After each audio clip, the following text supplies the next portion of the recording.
Mahfud MD mengatakan bahwa begitu sulitnya menjadikan tersangka Anies Baswedan meskipun telah mendapatkan laporan dari BPK. Ya, dikarenakan dijadikan sebagai alasan untuk menjegal Anies Baswedan. Namun setelah gagalnya Pres tentunya tidak ada hambatan untuk mengusut Anies Baswedan. Ya, itulah pendapat saya. Pasca kekalahan Pilpres, Anies Baswedan seharusnya segera dicokok KPK di dalam kasusnya. Inilah Mahfud MD. Itu saya tanya, Anies kok jadi ribut mau dipanggil KPK? Nah, KPK-nya tuh begini, Pak, ini kami ini serba susah. Setiap kami mempersoalkan dana formula dan sebagainya, lalu dituduh mempolitisi, mau menjegal Anies, padahal tidak ada urusannya ini dengan Anies. Ini temuan BPK, gitu loh. Sehingga kami merasa setiap nyebut ini lalu rame, katanya ini menjegal Anies. Nah, disitulah terjadi diskusi-diskusi saya dengan Denny. Saya cerita, ketua partai ini kasusnya, ketua partai ini kasusnya. Ini menjadi sensitif. Gitu. Tetapi tidak ada kita minta melapor ke presiden ini harus dijegal, yang tidak ada sama. Ya, tentu juga nanti dicalonkan ketika mulai pendaftaran.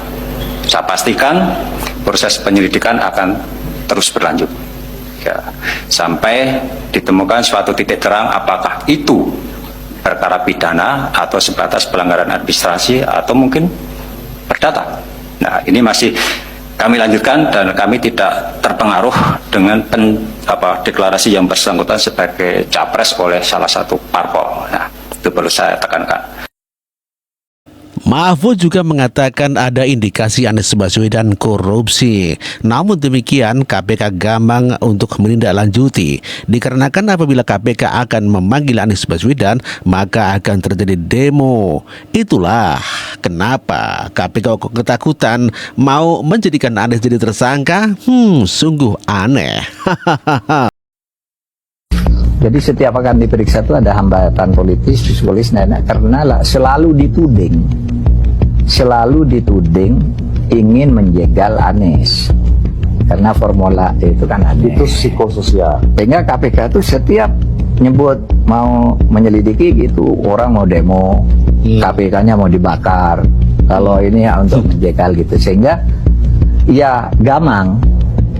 Apakah kasus korupsinya ada indikasinya? Kuat. Laporan BPK. Laporan BPK itu menyimpulkan Formula E tidak boleh dibiayai oleh APBN maupun APBD. Firm itu ya? Firm. Karena menurut undang-undang yang boleh dibiayai oleh APBN, APBD itu undang-undang olahraga tertentu yang disukai rakyat secara masif. Nah, lalu disebut yang masif itu apa? Sepak bola, voli, bulu tangkis, sirkuit itu tidak ada. Nah, lalu BPK minta ini supaya didalami, ada indikasi tidak benar. Nah, setiap ini mau didalami, ribut. Katanya mau menjegal Anies gitu. Sehingga sekarang ya kalau pertimbangan politisnya begitu, saya bilang silakan aja KPK. Tapi kalau Anda tanya ke saya, bukan bahkan saya ya, KPK itu bukan bahan. Kalau Anda tanya ke saya, Anda pedulikan itu, tegakkan itu.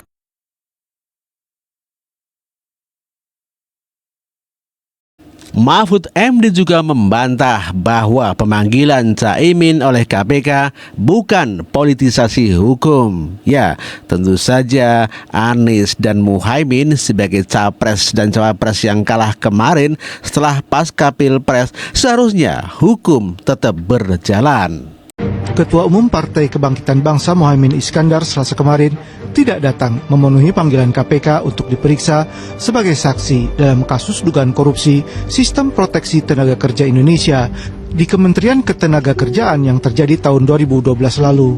Juru bicara KPK Ali Fikri menjelaskan penyidik KPK telah menerima surat konfirmasi dari pihak Caimin terkait ketidakhadirannya karena sedang ada agenda di tempat lain. KPK menjadwalkan kembali pemeriksaan Caimin pada minggu depan. Sampaikan, surat sudah disampaikan kepada yang bersangkutan, sudah diterima. Surat pertanggal 31 Agustus 2023. Ini sekaligus menegaskan ya, sebagaimana kemarin kami sampaikan, Jadi tidak ada kaitan sama sekali terhadap proses politik yang saat ini sedang berlangsung tersebut, karena memang kami sudah mengagendakan tentunya jauh-jauh hari terkait dengan pemanggilan yang bersangkutan. Pemanggilan Muhaimin Iskandar menuai kecurigaan karena hanya 3 hari setelah Caimin dideklarasikan sebagai bakal cawapres berpasangan dengan Anies Baswedan. Wakil Ketua KPK Alexander Marwata membantah ada kepentingan politik dalam kasus ini. Kita nggak melihat tahun politik itu sebagai halangan untuk melakukan upaya-upaya penegakan hukum.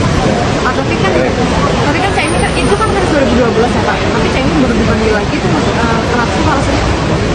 Kan jabatan sebagai saksi, kan gitu. Pastinya ketika penyidik itu memanggil saksi, pasti kan dilihat relevansinya dari keterangan dari yang saksi. Kalau nggak ada sangkut pautnya, ngapain kita dipanggil?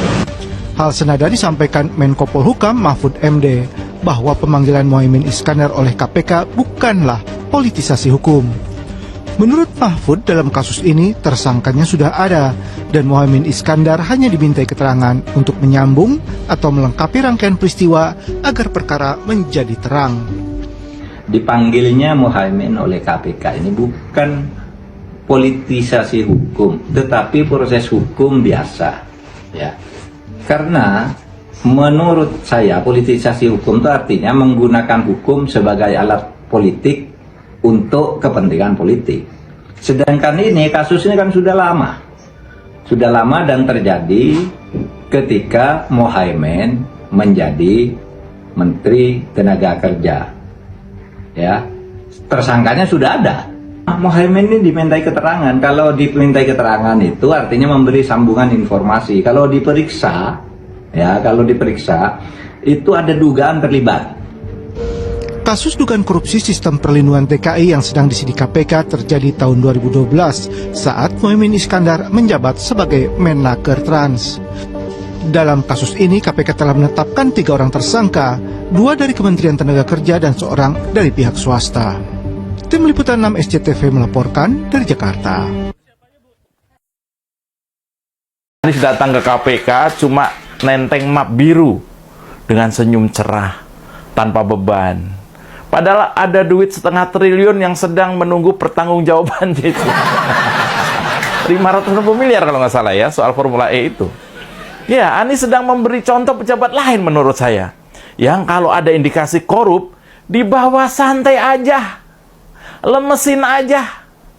Kayak nggak ada masalah. Ini cuma sekedar bincang santai dengan penyidik KPK, bos. Woles.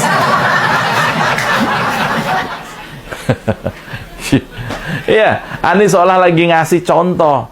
Itu tuh cuma KPK, bos. Sepupu saya dulu lama di situ. Kalau cuma memanggil, dimintain keterangan, itu masih aman. Santai, jauh dari status tersangka. Staf saya dulu di situ namanya Bambang. Dah aman.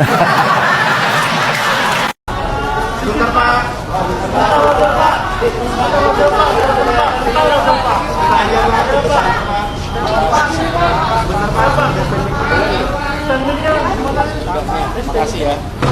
Ya Pak, apa nanti Pak? Pak Anies.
Ya, kami